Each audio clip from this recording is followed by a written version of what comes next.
Welcome everyone to what I hope is going to be an interactive discussion on the future of Reiki. My name is Francie Soito. I've been a Reiki practitioner and teacher since 2009, so it's going on 11 years now. And I am intrigued by how Reiki continues to grow and change with the times and kind of keep up with us. As we continue to grow, Reiki provides more and new tools for us as well. So wanted to share some insight that I've received, but also hear from you about what you think and what you feel is the future of Reiki. So I want this to be hopefully an interactive discussion. I'm going to go ahead and start by sharing a document with you. La, la, la.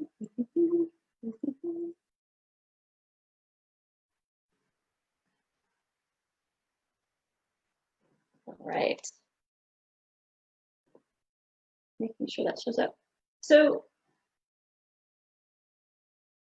let's talk about Usui Sensei, so Mikao Usui, the founder of Reiki. So when he kind of rediscovered or Reiki kind of came into his life, his consciousness, it was all about a spiritual practice for him. He was seeking enlightenment. He was seeking a new way of connecting. He was seeking something deeper, something bigger than healing the physical body. So for him, Reiki really was a spiritual practice, like meditation or something that he would use to kind of get back in touch with himself and getting in touch with the higher self and his own spirit.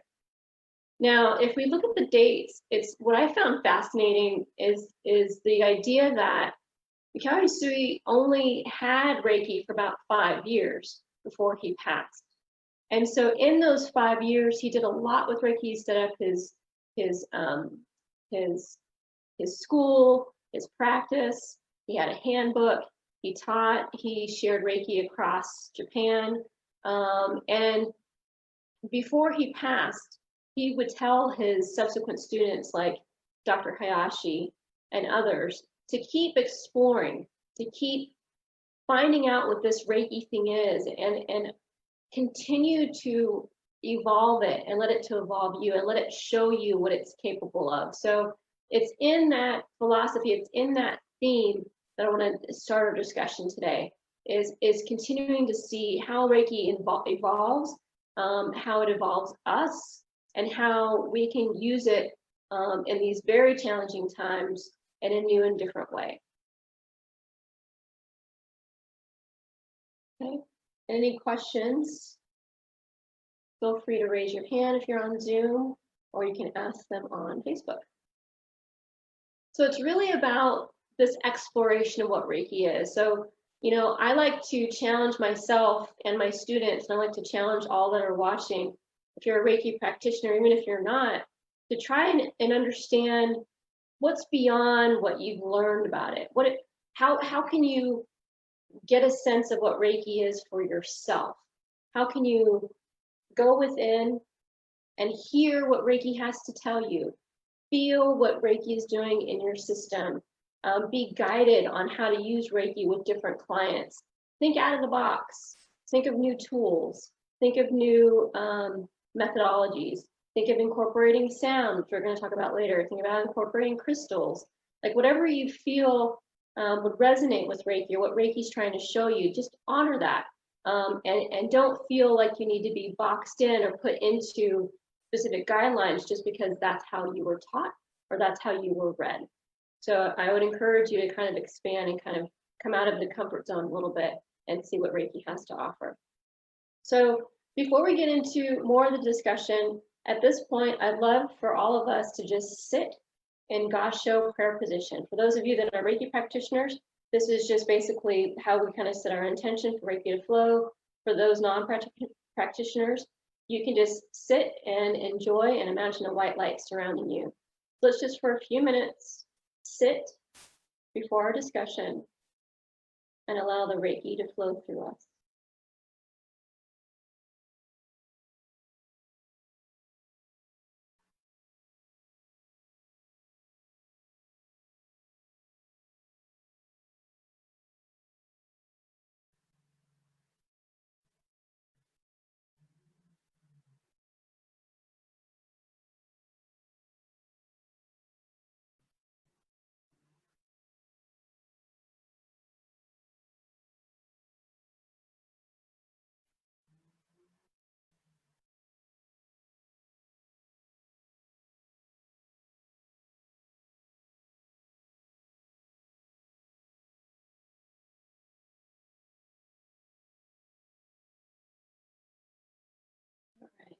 Nice deep breath.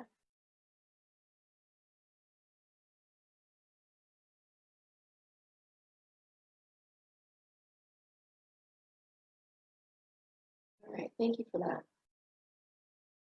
So let's move on to our discussion. So one of the topics I wanted to talk about today and get your input on is Reiki and the Ascension Process. So for those of you that aren't familiar, the Ascension Process is a spiritual evolution of sorts. We've moved beyond what's called the 3D into the 5D, or a higher frequency way of being. What does that mean? It means that on a spiritual level, we're able to access higher frequencies of energy. That can be things like higher psychic gifts. That can be things like heightened spirituality. That can be things like a deeper connection and an intuitive feel for Mother Earth herself. There's many, many other things that can happen as part of the Ascension Process, but that's a different discussion for today. What I wanted to talk about specifically in this discussion is how Reiki can affect and help us along with the Ascension Process. And again, we'd love to hear your comments as well.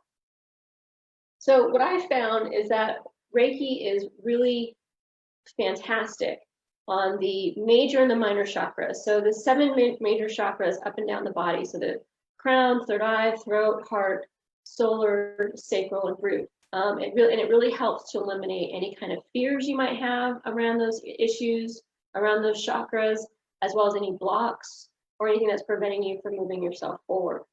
Once you clean out that physical human vessel, you are able to attain higher frequencies of energy. So what do I mean by that?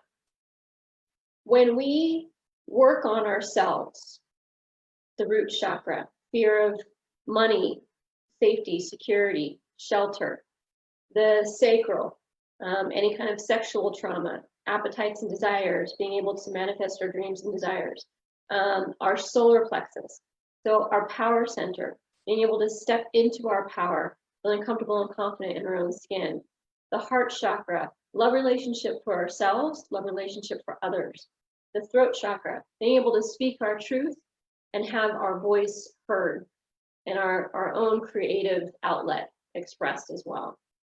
The third eye chakra, so all about being able to see things clearly, our natural psychic gifts opening up more. And the crown chakra, so our connection to our higher self, the divine, God, angels, whatever you believe, that's kind of where we connect through the crown chakra. So the Reiki is really phenomenal at helping us with each of those chakras, clearing them, balancing them, charging them, so that we're kind of a well-oiled energetic machine. When all of those major chakras are in alignment and cleared and healed and we're more whole, then we're able to go to the next level. And the next level are the new age and transpersonal chakras, which I'll talk about in a couple of slides. So I feel like the Reiki is really good at helping us get our foundation and our fundamental maybe issues healed, so that we can move forward and be more fully present in the ascension process.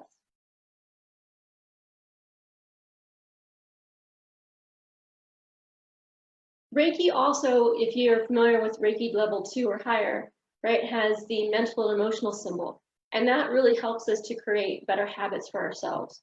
So one of the ways that Reiki helps us to heal, not just in a one-time session, but it can actually provide clarity into certain things that we need to change in our lives in order to have longer-term, more impact on our lives and our health. So things like, if there's negative energy around you, if there's negative people, I shouldn't say negative, lower frequency. If there's certain foods in your diet that are low frequency that aren't compatible with your higher states any longer, the Reiki can help you assess that. If there's certain environments that are not healthy for you, the Reiki can help you have a clear set of eyeballs with which to see the world and see what's working for you and what's not. And it also gives you the strength to create better habits so that you can make the right choices for yourself to help you further grow versus choices where you might fall a little bit behind or feel like you're going backwards to some extent. It can help remove lower energy, increases the psychic senses, really helps to deepen your connection with the earth, as well as your connection with the divine or the universe. So I think of Reiki when I'm thinking about Reiki within the context of the Ascension process. I'm thinking about it as a step one fundamental you need to do in order to be ready for the next step in the Ascension process. Now, my question I want to throw out to you, and I want to see if how you guys feel about this is, do you believe Reiki can help us once we get to the 5D? Is Reiki still the tool to help us at that higher frequency level, or do you feel like there's other or additional tools that are better suited for that higher frequency? For now, Reiki has gotten us really, has done a bang up job in helping us clear everything at the 3D level. And I think it's helped us graduate to the 5D level. Once we go to 5D, is Reiki still the answer for us? That's the question I have for you. So leave your comments and questions on the side, or raise your hand if you're on Zoom so I can get to your question. Okay. And there's a little bit of delay, so I'm just going to check comments here. Now, the next topic that I have I wanted to ask you guys about is sound healing. So sound healing has been a huge component of this Ascension process. A lot of us have been drawn towards different types of sound healing and trying to incorporate that into our sessions or into our daily life. Things like incorporating singing bowls into a Reiki session, things like toning with your voice, or doing something called light language as well. Is something that a lot of us have been drawn towards, kind of adding like an extra element or an extra layer to the Reiki itself. Now, the magic of sound healing is it feels like it is one of those tools that we're starting to, again, remember and reawaken just in time to help us with the higher frequencies of the Ascension process. Now, sound, and there's just like, color, just like certain fragrances, has an energy frequency. There's the note of A, there's a note of C and D and flat and all of these things, musical notes. Those have a specific frequency. And when we attain a certain musical or sound frequency, that can actually activate part of our brain, part of our DNA, as well as part of our spirit, as far as being able to plug into that higher frequency as well. So again, question I'm going to throw out to you and see if you have anything to share, any stories around sound healing. If you felt you've been drawn towards it yourself, what does that look like? Do you incorporate it into your Reiki sessions? And same question, what does that look like? How do you do that? Okay. Any questions so far?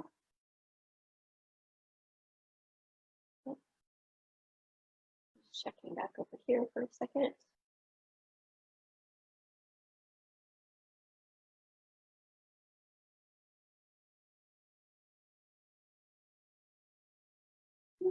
Technology.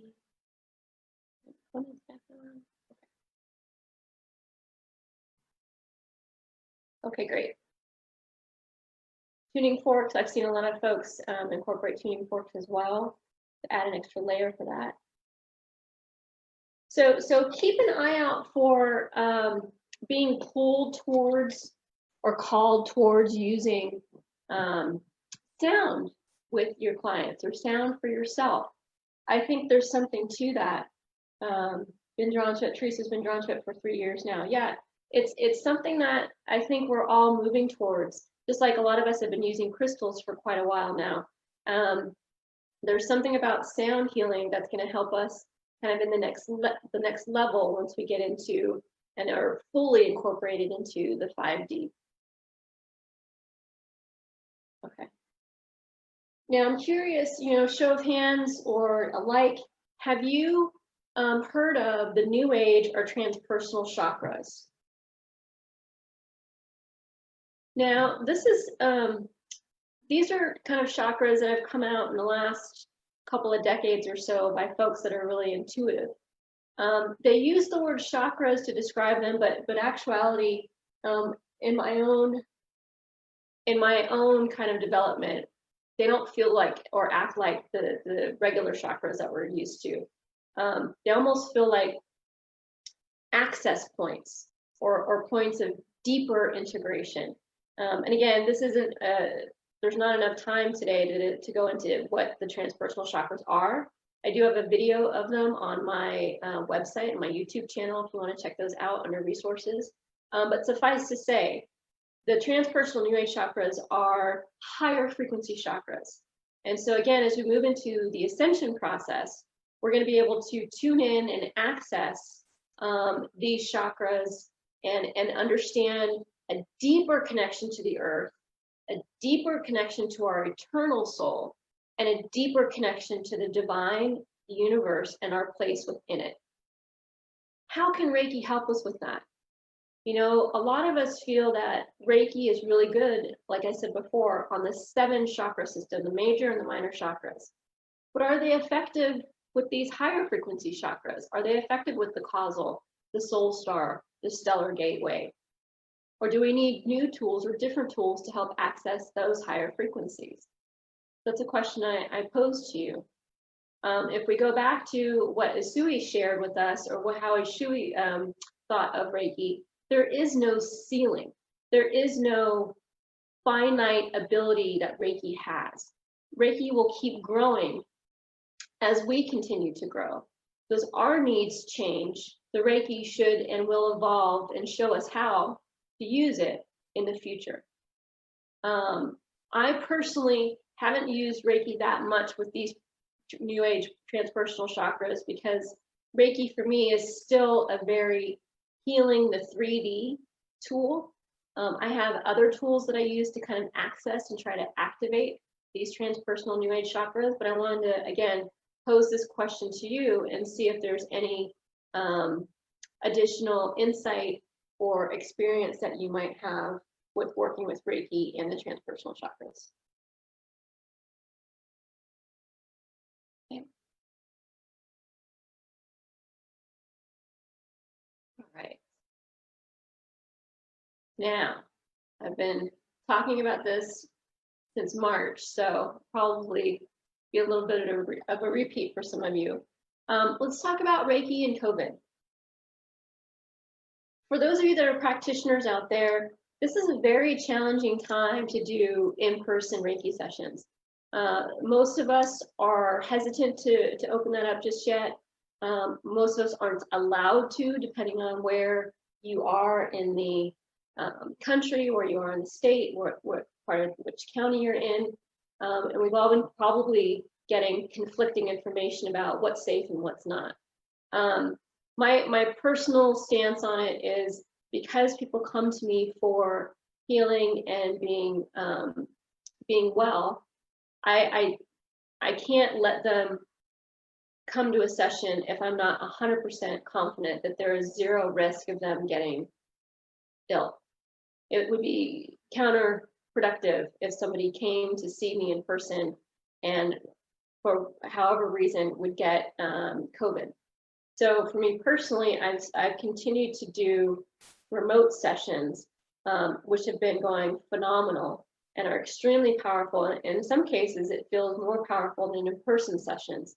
But I wanted to, again, reach out and see how are you guys doing with in-person versus remote. A lot of folks are doing this outside, which I think is great. You could still do it 6 feet away without touching. You can do kind of beam Reiki at somebody. But again, remote Reiki sessions are also just as effective as in-person sessions. It's kind of hard to convince people of that, though. They're used to the in-person sessions and they like that physical touch as well. But in these challenging times, that's not necessarily something that we can do. What's interesting about that is I wonder if, and this is just coming to me now, I wonder if this is a way for Reiki to show us how really powerful it is beyond time and space. We've never really had to force or be, let's say not force, we've never really been limited by in-person except by, distance up until now, really with COVID. So I wonder if this is a way of Reiki showing us that with quantum physics, we can be any place we desire. Our thoughts and emotions and our intention can travel. We don't have to be physically in person in order for sessions to be effective. So there's some food for thought there. Now, as far as working with clients that might have COVID itself, I found that Reiki is really helpful in removing that whole idea or the energy around restrictions. And so if you think about the symptoms of COVID, it's shortness of breath, tightness in the throat and the heart and the lungs. So it's almost like you're being squeezed, like your lungs are being squeezed. And so there's an energy to that of being restricted, or some restrictions put upon you, or restrictions you put upon yourself. And so helping to remove that sense or that energy of restriction during a Reiki session has really seemed to help my clients who had COVID. And it seemed to ease their breathing, and it seemed to bring them some peace as well. So I would encourage you to try that. Again, it's all it is intention, and working on that area around the heart and the lungs with that intention of removing restriction, maybe cutting some cords of things that are tied to that individual that are restrictive would also be helpful. You can also, this is something I've been thinking about a lot too, is being able to send Reiki to the pandemic. So what do I mean by that? The energy of COVID is, again, one of restriction. And so sending Reiki to COVID-19 itself with light and love and the intention of the highest and greatest good of all involved, whether that means a vaccine, whether that means a cure, whether that means it goes dormant, we kind of take ourselves out of figuring out what the right solution is, but just sending Reiki to it might be enough to speed up one of those many solutions. And there might be a solution out there that we haven't even thought of yet that's coming. But sending Reiki just to the global pandemic at large using the distance symbol would be, I think, very helpful if we all did that together. And maybe if you guys are interested, we can set up like a daily or a weekly time where we just sit for 5-15 minutes or so and just concentrate on sending Reiki to the COVID virus. So if you're interested in something like that, give me a like, give me a yes, and we can set something like that up in the coming days. Another great way we can use Reiki for COVID is all those first responders. So I've got a special where for my clients that are nurses or first responders, they can see me for either free or half price, depending on their situation, because we want to make sure we take care of those that are taking care of us. So if you're a Reiki practitioner, if you charge for services, I would encourage you to offer your services maybe at a discount or provide some kind of relief for those that you know of that are first responders, because they could really use our love and support right now. Right, and I already talked about those other couple of items. All right, any questions so far? No? Okay. Remember, I want this to be interactive, so thank you, Teresa, for your comments. Appreciate that. Now, let's talk about Reiki and the online age. Again, since we're in these pandemic times, we're shifting a lot of time and energy to online classes, online learning. And so there's a lot of opportunities for us to continue to share Reiki and grow Reiki, even if we can't do it in person. Now, I want to talk about the timing of what's called Holy Fire Reiki and the ability to do hands-off attunements. So it's 2013 or 14 that William Rand, who is the founder of Reiki.org, Center for Reiki Research, International Center for Reiki Training, had a download of this new kind of flavor of Reiki called Holy Fire. And as part of that, he was also guided on a new and different way that he can create or facilitate attunements without having to physically interact with the students. So I want to talk about that for a second and then talk about how that is, I think, perfect timing for what's going on with us right now. The idea behind hands-off attunements is that we've evolved beyond the need as the master to student to physically interact with the student itself. If you think about it, the attunement process was always about Reiki coming into each student and aligning itself with their chakra systems and basically turning on their internal switch so that they can channel Reiki from that point forward. The act of the attunement, that the physical act that the teachers and the masters did on the students, all of that did was solidify that intention. I, as a teacher, want you to receive Reiki. You, as a student, want to be able to receive Reiki. That's it.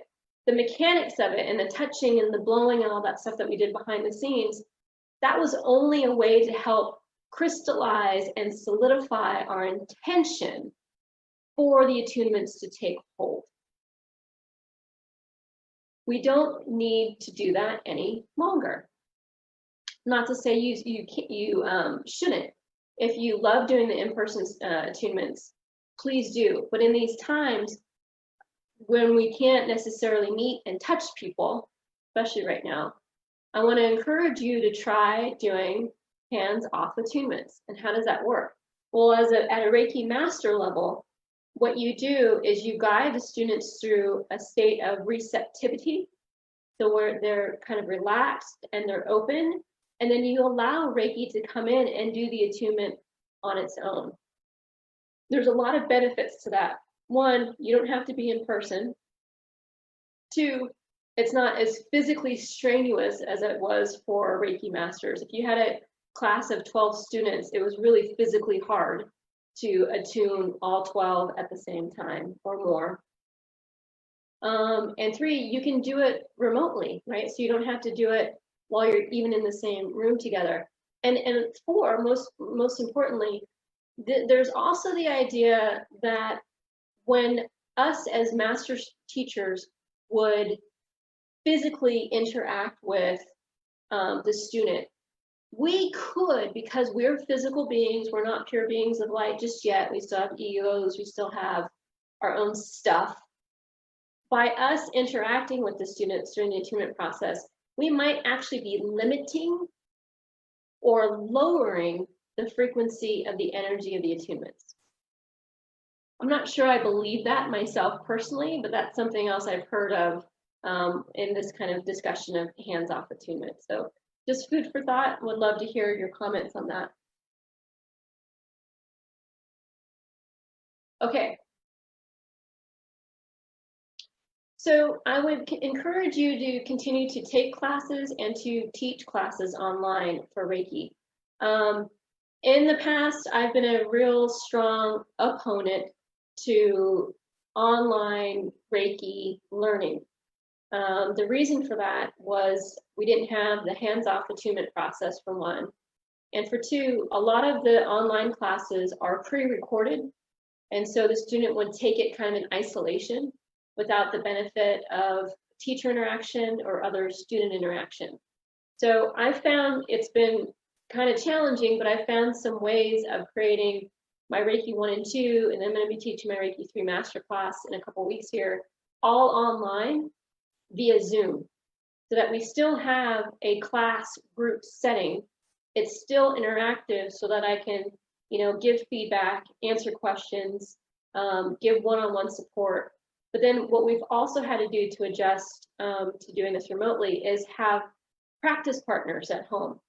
So while you're sheltered in place, one of the key things in a Reiki class is being able to practice and understand what that feels like to receive and what it feels like to give Reiki. And so part of the prerequisites to taking, the Reiki classes that I'm offering is that you have somebody in your household that you're sheltered in place with that you can practice with, so that you can at least feel what it feels like to channel Reiki for a full session. And so there's a lot of different creative ways that we can work to make sure that the students can get the same amount of experience and the same amount of knowledge, whether it's in person versus virtual.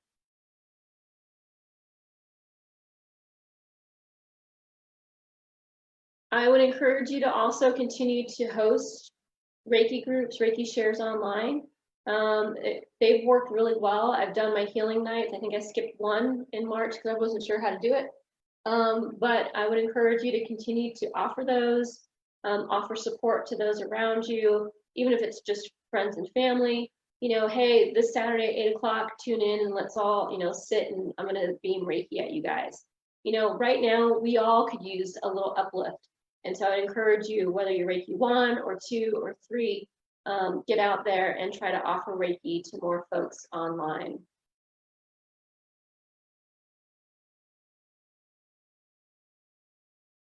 And Teresa's asking, she's a graduate of massage therapy and work with Reiki, but wants to include Reiki in your practice. Yeah, so one of the things you can do, Teresa, is just when you have your clients in for a Reiki session, you can, or, I'm sorry, for a massage session, you can just ask them, you know, I'm also a Reiki practitioner. Do I have your permission to also send you Reiki? Most massage therapists have a disclosure form that they have to fill out, you know, have their clients fill out. That's like, you know, what's the nature of massage, that you're not allowed to diagnose, you're not allowed to, you know, do certain things and what your qualifications are. So you can add just another sentence in there about you being also a Reiki practitioner. And then you can ask them if they want to receive it or not. I think it's still really important that you get permission from folks before you do Reiki on them, because it is a different modality than massage. But as far as incorporating it, it's very simple. You know, before you set up, before you touch your client for the first time, you just sit or stand in the gassho position and let the Reiki flow and have the intention for Reiki to flow throughout the entirety of the session. Graduating in a month. Good. Congrats, Teresa. The other important thing is, how do you really, hi, Eric. Hi, from San Diego, Eric. The other important thing is how do you really create that sense of connection online? Actually, this is funny, because Eric's the one that gave me this suggestion. When I was first teaching my Reiki 1 class on Zoom the first time, he suggested that I draw like the symbols on each of the person's screens, you know, with their eyes closed.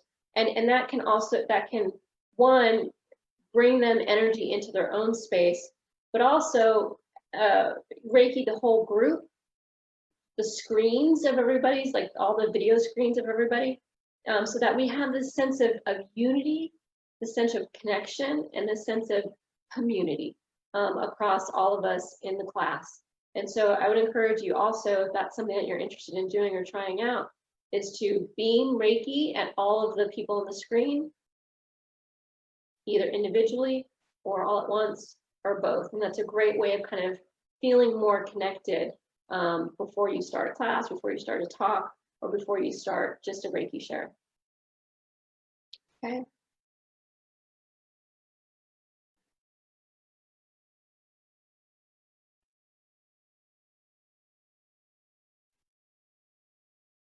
Okay.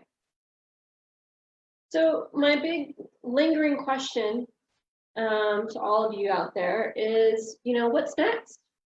Where do we see Reiki going? How do we want to use it in our future lives? Like I said, Reiki's been really great at helping us shore up the 7 chakra system. Can we use it in the transpersonal age chakra system, in the new age chakra system? Can it be helpful as part of the ascension process? And if so, how? I've been using, you know, incorporating sound more. I've been incorporating more with crystals. I feel like there have been more opportunities to expand Reiki and incorporate other modalities into it. So I'm curious to ask you how you've been feeling about the progression of Reiki. Where do you see it going? And what are you hopeful for in the future? So I'll just give you guys a few minutes to comment on that. Hi, Delilah.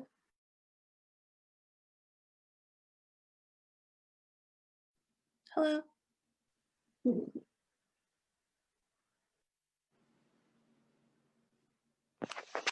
So as folks are in Mexican house, so as folks are, digesting this and providing their comments, what I'll share with you what my hopes are for Reiki in the future.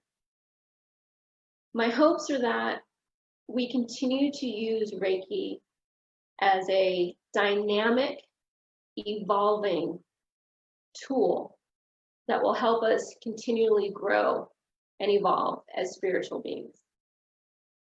My hope is that we do not confine Reiki to any specific box or put any kind of limitation on it, whether that's something that we put on it ourselves or something maybe our teachers have told us about. Oh, it can only do so much. It can only work on the 7 chakra system and nothing else, or it's not good on heart patients, or it's not good on cancer tumors. Like, we've all heard those limitations that others have tried to put onto Reiki. I would like to challenge you and challenge myself to remove, to first of all, find out if you have put any limitations on Reiki yourself. Do you think it only works when there's the right conditions? It only works on certain things. How can we expand that perspective and allow Reiki to be more than a healing modality for the 7 chakra system? How can we look at it differently and let it evolve us individually, physically, emotionally, spiritually, and as a species, and as a planet? Can Reiki heal Mother Earth? Why not? Can Reiki prevent that asteroid from hitting the Earth? Why not give it a try? Can Reiki help the firefighters in fighting all the fires in California? Absolutely. Can Reiki help to diminish the fires themselves or to change the weather so that it's more favorable? Why not give it a try? So I would encourage you to kind of stretch your ideas and to stretch what you think Reiki can do, because that's the only way we can evolve it, is by us experimenting with it and being open to change and being open to seeing what it has to offer us. I am a firm believer that as we evolve, Reiki evolves with us. Or maybe I should say, as we evolve, more layers of what Reiki can do are revealed to us. It's a limitless, infinite force from the universe, from the divine, to help us. When you think in those broad terms, it's a lot bigger than laying on of hands somebody on a table that's got a headache. So I'd encourage you, I'll leave you with that thought, and I would encourage you to think about Reiki, to think about it in a different way, and to please share your thoughts and your comments and experiences, because I don't have 2% of the answers. All I can do is share my ideas, share my thoughts, but I really want to hear what other practitioners and what you feel with regards to this topic. So please leave your comments and your suggestions and questions, and I'll get back to them at a later date. So thank you for watching. Thank you for participating. And until we meet again, I send Reiki blessings to you. Thank you.